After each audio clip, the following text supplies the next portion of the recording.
नमस्कार दोस्तों, मैं पुखराज शर्मा आप सबका स्वागत करता हूं आपके अपने YouTube channel Shri Karni commerce classes यानी SKCC। चलते हैं दोस्तों 26 जून 2020 की current affairs with interesting fact and story के साथ। दोस्तों आपको अपना ये YouTube चैनल यदि अच्छा लगता है तो इसको ज़्यादा से ज़्यादा सब्सक्राइब, लाइक एंड शेयर भी कीजिएगा अपने फ्रेंड्स, अपने रिलेटिव, अपने रिश्तेदारों को। दोस्तों find out the facts competition में पिछले वीडियो में मैंने आपको chairman of Ram Janmabhoomi trust के बारे में फोटो दिखाई थी और पूछा था आप कौन है। जी हाँ, हाल ही के अंदर नृत्य गोपाल दास को chairman of Ram Janmabhoomi trust appointed किया गया है और इनके राइट में जो आपको नजर आ रहे हैं वो बाबरी मस्जिद के जो है प्रवक्ता नजर आ रहे हैं जिनका नाम इकबाल अंसारी है। दोस्तों सबसे पहले मैं आपको देश के सबसे बड़े राज्य उत्तर प्रदेश की तरफ लेके चलता हूं, जहां पे हमारे 15वें पीएम नरेंद्र जी मोदी ने आत्मनिर्भर उत्तर प्रदेश रोजगार अभियान पीएम मोदी ने इसकी वीडियो कॉन्फ्रेंस के द्वारा शुरुआत कर दी है। आपके लिए बताना चाहता हूं, अभी हाल ही में 20 जून 2020 के दिन रोजगार का नया अभियान हर श्रमिक कामगार को काम के तहत गरीब कल्याण रोजगार अभियान के अंतर्गत आत्मनिर्भर उत्तर प्रदेश रोजगार कार्यक्रम का भी शुभारंभ नरेंद्र जी मोदी ने करा था। और अभी हाल ही के अंदर 30 लाख प्रवासी मजदूर जो लौट के आए हैं उत्तर प्रदेश, उनके लिए वहां के सीएम योगी आदित्यनाथ सरकार ने आत्मनिर्भर उत्तर प्रदेश रोजगार अभियान की परिकल्पना की और इसको साकार करा हमारे 15वें पीएम नरेंद्र जी मोदी। जी हां, आज के दिन अभी हाल ही के अंदर वीडियो कॉन्फ्रेंसिंग के द्वारा आत्मनिर्भर उत्तर प्रदेश रोजगार अभियान पीएम मोदी जी ने इसका शुभारंभ किया है। दोस्तों इससे आगे चलते हैं और चलते हैं रेलवे मिनिस्ट्री की तरफ। जी हाँ, रेल मंत्रालय ने हाल ही के अंदर घोषणा करी है कि देश भर में 12 अगस्त तक सभी नियमित ट्रेनें रद्द कर दी गई है। दोस्तों कोविड-19 को देखते हुए ऐसा निर्णय लिया गया जिसमें देश के अंदर 12 अगस्त तक सभी नियमित मेल, एक्सप्रेस, पैसेंजर ट्रेनें रद्द कर दी गई है। इस समय स्पेशल 30 राजधानी और 200 मेल पैसेंजर ट्रेन चल रही है और रेलवे ने यात्रियों को सलाह दी है कि वे टिकट कैंसिल नहीं कराएं और सिस्टम में ट्रेन को रद्द होने के साथ ही ऑटोमेटिक फुल रिफंड शुरू किया जाएगा। और केंद्र सरकार 30 जून को अनलॉक 2.0 की नई गाइडलाइन जारी कर सकती है। इसके बाद कुछ रूटों पर अंतर्राष्ट्रीय उड़ानों को मंजूरी मिल सकती है।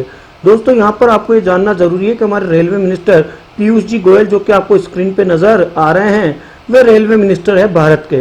इंडियन रेलवे जो कि एक रेलवे कंपनी जिसका हेडक्वार्टर नई दिल्ली है और जिसकी स्थापना 16 अप्रैल 1853 में हुई थी। दोस्तों मैं आपको लेकर चलता हूँ इंडियन स्पेस रिसर्च ऑर्गेनाइजेशन यानी इसरो की तरफ। और इसरो मिशन में अब शामिल हो सकेगी निजी कंपनियां। जी हां, बेंगलुरु स्थित भारतीय राष्ट्रीय अंतरिक्ष संवर्धन तथा प्रमापीकरण केंद्र, जिसे हम इन स्पेस के नाम से जानते हैं, इसमें भारत में निजी कंपनियों के रॉकेट और उपग्रह को निर्माण करने का रास्ता साफ हो गया है। अब इसरो यानी भारतीय अंतरिक्ष अनुसंधान संगठन के अंतर्ग्रह मिशन का भी हिस्सा बन सकती है प्राइवेट कंपनियां। और कैबिनेट में जो अभी महत्वपूर्ण निर्णय के एक दिन बाद ही इसरो के प्रमुख जो आपको स्क्रीन के ऊपर नजर आ रहे हैं मिस्टर के सिवान, इन्होंने वर्चुअल संबोधन में कहा है कि अब अंतरिक्ष क्षेत्र में भारत में बड़ा सुधार होगा और इसमें निजी कंपनियां भी हिस्सा ले सकती है। दोस्तों इंडियन स्पेस रिसर्च ऑर्गेनाइजेशन, जिसे हम इसरो कहते हैं, जिसमें वर्तमान में डायरेक्टर मिस्टर के सिवान है और इसका हेडक्वार्टर बेंगलुरु है। इसकी स्थापना 15 अगस्त 1969 यानी 69 में हुई और इसके फाउंडर विक्रम साराभाई थे। दोस्तों सीबीएसई के बच्चों के लिए एक अच्छी खबर आई है और 10वीं और 12वीं की बची हुई परीक्षा आखिरकार रद्द कर दी गई है। Central board of secondary education, जिसे हम सीबीएसई कहते हैं, 1 जुलाई से शुरू होने वाली 10वीं और 12वीं की बची हुई परीक्षाएं रद्द करने का इन्होंने निर्णय लिया है। सुप्रीम कोर्ट के द्वारा जो सुनवाई हुई थी उसमें ह्यूमन रिसोर्स डेवलपमेंट मिनिस्ट्री की तरफ से और सीबीएसई ने इसकी जानकारी दी, जिसमें जस्टिस एम खानविलकर और जस्टिस दिनेश महेश्वरी और जस्टिस संजीव खन्ना की एक बेंच के अंदर सॉलिसिटर जनरल तुषार मेहता ने बताया कि सीबीएसई की परीक्षाएं तभी करवाएं जब कोरोना के चलते उत्पन्न स्थिति अनुकूल हो। अब 10वीं के छात्रों को मूल्यांकन यानी प्री बोर्ड के आधार पर होगा, जबकि 12वीं के छात्रों का मूल्यांकन उनकी पिछली 3 परीक्षाओं के आधार पर होगा और विद्यार्थी बाद में आयोजित होने वाली परीक्षा का विकल्प चुन सकते हैं। यदि छात्र को लगता है कि उसने संतोषजनक प्रदर्शन नहीं किया है और शेष परीक्षाओं में बेहतर कर सकता है, तो जब भी परीक्षा के अनुकूल परिस्थितियां होगी वह उसका विकल्प चुन सकता है। उन्होंने बताया कि 15 जुलाई तक मूल्यांकन के परिणाम घोषित किए जाएंगे। दोस्तों यहाँ पे सीबीएसई को जानना जरूरी है, जो कि शिक्षा सदन है, इसको हम central board of secondary education के नाम से जानते हैं, जिसका हेडक्वार्टर दिल्ली में, जिसकी स्थापना 1962 में हुई है और वर्तमान में इसके चेयरमैन मनोज आहूजा है। वर्तमान में इसके जो चेयरमैन है उसके ऊपर आपको ज्यादा फोकस करना दोस्तों, प्रश्न यही लगेगा, मनोज आहूजा। तो मैन आपको याद रखना है, मैन कहाँ जाते हैं, सीबीएसई में। तो मैन कहाँ जाते हैं, सीबीएसई में, उससे याद हो जाएगा मैन यानी मनोज, और जाते हैं तो मनोज, और जाते हैं तो आहूजा। उसके बाद चलते हैं दोस्तों, हमारे union minister doctor Jitendra Singh ने इनॉग्रेट करा है देविका ब्रिज जो उधमपुर में है, और पुनेजा ब्रिज जो कि डोडा जम्मू एंड कश्मीर के अंदर है।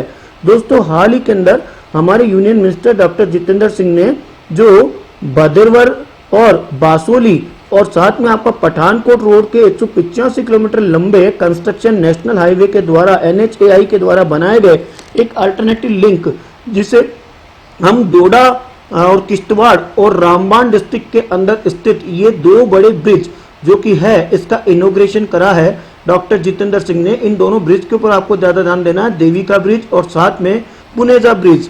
दोस्तों यहाँ पे जम्मू एंड कश्मीर को जानना जरूरी है। जम्मू एंड कश्मीर जहाँ पे लेफ्टिनेंट गवर्नर गिरीश चंद्र मुर्मू है, जहाँ की कैपिटल विंटर की जम्मू और समर की श्रीनगर है।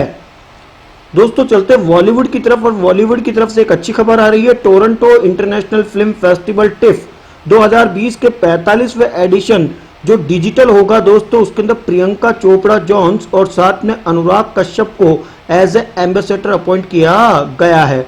तो अनुराग कश्यप और प्रियंका चोपड़ा जॉन्स को टिफ यानी टोरंटो इंटरनेशनल फिल्म फेस्टिवल के 45वें एडिशन के ब्रांड एम्बेसडर बनने के लिए हार्दिक शुभकामनाएं। चलते दोस्तों इससे आगे, और मैं आपको लेकर चलता हूं मेलबोर्न क्रिकेट की तरफ। जी हां, एमसीसी ने एजीएम मेड हिस्टोरिकल डिसीजन लिया और इंग्लैंड की स्कीपर क्लेयर कॉनर को फर्स्ट वुमेन प्रेसिडेंट जो है वो अपॉइंट किया गया है। दोस्तों England and Wales cricket board, जिसे हम ईसीबी कहते हैं, उसकी मैनेजिंग डायरेक्टर है वर्तमान में ये क्लेरा कॉनर, और इसको अब एमसीसी एजीएम अपॉइंट किया गया है, जिनका कार्यकाल अक्टूबर 1, 2021 तक रहेगा। यहाँ पे आपको क्लेयर कॉनर को ध्यान देना है। उसके बाद मैं आपको लेकर चलता हूँ दोस्तों बेंगलुरु, और बेंगलुरु स्थित अंतर्राष्ट्रीय हवाई अड्डा केम्पेगौड़ा को हाल ही के अंदर फर्स्ट एयरपोर्ट इंडिया का अपॉइंट किया गया है, जो कि AWMS के द्वारा अपॉइंट किया गया है, जिसमें both and at the runway दोनों है। तो ऐसा होने वाला बेंगलुरु का केम्पेगौड़ा इंटरनेशनल एयरपोर्ट भारत का पहला इंटरनेशनल एयरपोर्ट बना है। दोस्तों यहाँ पे केम्पेगौड़ा के बारे में जानना जरूरी है। केम्पेगौड़ा एयरपोर्ट जो बेंगलुरु में स्थित है वो हेली टैक्सी स्टार्ट करने वाला पहला इंटरनेशनल एयरपोर्ट भी बना था। चलते हैं दोस्तों डे एंड डेट की तरफ, और मैं आपको लेकर चलता हूँ 25 जून। जी हाँ, 25 जून के दिन पूरे विश्व स्तर के ऊपर डे ऑफ द सीफरर बनाया गया। दोस्तों यहाँ पे ये जानना जरूरी है कि हमारे इंटरनेशनल मैरीटाइम ऑर्गेनाइजेशन यानी IMO के द्वारा 25 जून के दिन हर बार डे ऑफ द सीफरर मनाया जाता है, और इस साल का जो वेबिनार के द्वारा ये डे सेलिब्रेट किया गया, इसकी थीम थी seafarer are the key worker essential to shipping essential of the world. ये इस साल की थीम थी दोस्तों, जो फ्राइडे 26 जून के दिन वेब के द्वारा मनाया गया। हालांकि ये 25 जून के दिन मनाया जाता है। दोस्तों यहाँ IMO को जानना जरूरी है, इंटरनेशनल मैरीटाइम ऑर्गेनाइजेशन, जिसकी स्थापना 17 मार्च 1948 के दिन हुई और जिसका हेडक्वार्टर लंदन UK में स्थित है। वर्तमान में इसकी हेड किटेक लिम है। दोस्तों यहाँ एक चीज और जो मैंने आपको कहा था मेरी ट्रिक के द्वारा, कि जिस भी इंटरनेशनल ऑर्गेनाइजेशन के आगे I और पीछे O या पीछे या आगे W और पीछे O आ जाए, उसका हेडक्वार्टर 99.99% जिनेवा स्विट्जरलैंड होता है। परंतु यहाँ देखिएगा इंटरनेशनल मैरीटाइम ऑर्गेनाइजेशन एक अपवाद यानी एक्सेप्शन बना है। इंटरनेशनल मैरीटाइम ऑर्गेनाइजेशन के पहले वर्ड में पहला अक्षर I और तीसरा जो ऑर्गेनाइजेशन का O है, यहाँ IO आ रहा है, परंतु इसका फिर भी हेडक्वार्टर लंदन UK है। तो ये एक अपवाद है दोस्तों। ऐसे एक WTO, यहाँ मैं वर्ल्ड ट्रेड ऑर्गेनाइजेशन की बात नहीं कर रहा हूँ, यहाँ पे मैं वर्ल्ड टूरिज्म ऑर्गेनाइजेशन की बात कर रहा हूँ, जिसका हेडक्वार्टर स्पेन मैड्रिड में है। लेकिन उसमें भी यदि आप ध्यान से देखें तो वर्ल्ड में आगे W और टूरिज्म ऑर्गेनाइजेशन में ऑर्गेनाइजेशन का O आ रहा है, परंतु उसका फिर भी हेडक्वार्टर स्पेन मैड्रिड आता है। तो ये कुछ अपवाद है जिसमें इंटरनेशनल मैरीटाइम ऑर्गेनाइजेशन जो लंदन UK है और वर्ल्ड टूरिज्म ऑर्गेनाइजेशन जिसका हेडक्वार्टर स्पेन मैड्रिड है। चलते दोस्तों इससे आगे, और मैं एक और डे की तरफ लेके चलता हूं जो 25 जून के दिन सेलिब्रेट किया गया। जी हाँ, world vitiligo day. I am becoming the confident and comfortable in my own skin you too can, that is इनाम हैप्पीनेस। जी हाँ, यहाँ पे नजर आ रहा है एक बीमारी जिसमें कलर स्क्रीन जो है वो चेंज हो जाती है, जिसे हम विटिलगो के नाम से जानते हैं। विश्व स्तर के ऊपर ये दिवस 25 जून के दिन मनाया गया, जिसे हम वर्ल्ड विटिलगो डे के नाम से जानते हैं। चलते दोस्तों राजस्थान के रत्न की तरफ और शिक्षा संत स्वामी केशवानंद की तरफ चलते हैं, जो गांधी जी के असहयोग आंदोलन में स्वामी केशवानंद ने 1 वर्ष तक मुल्तान की सेंट्रल जेल में भी बंद रहे और वे 1952 से 1964 तक 2 बार राज्यसभा के सदस्य भी रहे थे। दोस्तों राजस्थान के सांगरिया मंडी में शिक्षा को जोत जलाने वाले स्वामी केशवानंद का जन्म सीकर जिले के मंगलूना में दिसंबर 1883 में हुआ था। बचपन में इनका नाम विरमा था। It's a very very important question for Rajasthan GK. बचपन में इनका नाम विरमा था और पंजाब के फाजिल्का के 1904 में संस्कृत व पंजाबी की शिक्षा ग्रहण करी थी। 1905 में प्रयागराज कुंभ में उन्हें केशवानंद नाम मिला था। उन्होंने हिंदी भाषा के प्रचार प्रसार के लिए 1924 में पंजाब में साहित्य सदन अबोहर वे 25 गांवों में हिंदी की पाठशाला आरंभ करी थी और इसका नतीजा ये हुआ कि विभाजन के समय फाजिलिका व अबोहर सहित मुस्लिम रियासतें जलालाबाद व ममदोद भी भारत के हिस्से में आई।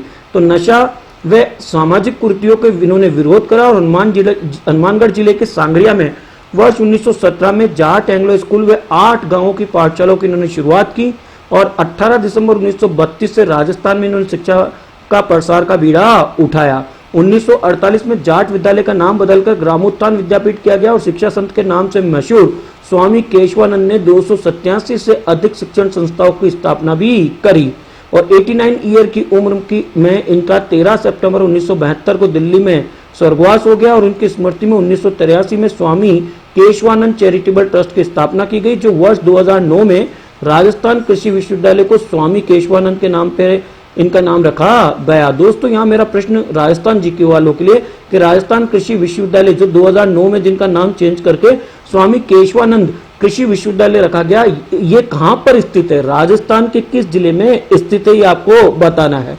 उसके बाद find out the face competition यानी चेहरा पहचानो प्रतियोगिता। चेहरा पहचानो प्रतियोगिता में आज आपको current chairman of the Indian railway board नजर आ रहे हैं। आपको कमेंट बॉक्स में बताना है कि वर्तमान में भारत के इंडियन रेलवे बोर्ड के अध्यक्ष कौन है, जो कि आपको स्क्रीन पे नजर आ रहे हैं। तब तक के लिए पुखराज शर्मा को इजाजत दीजिएगा दोस्तों। जय हिंद, जय भारत।